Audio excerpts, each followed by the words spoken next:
Behind every saved file is a system that decides how data is stored. In this video, we will help you understand Windows file systems. A file system is the method your computer uses to organize and keep track of files on a drive. Windows mainly uses one called NTFS, which stands for New Technology File System. It supports large files, strong security permissions, encryption, and reliable error recovery, making it ideal for your main drive.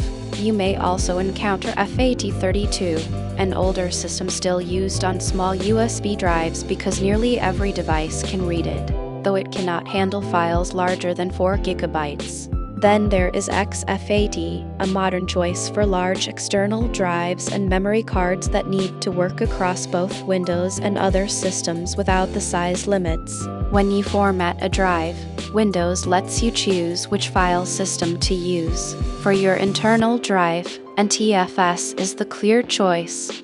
For portable drives shared between devices, XFAT is often best. Understanding these helps you pick the right format for any storage situation.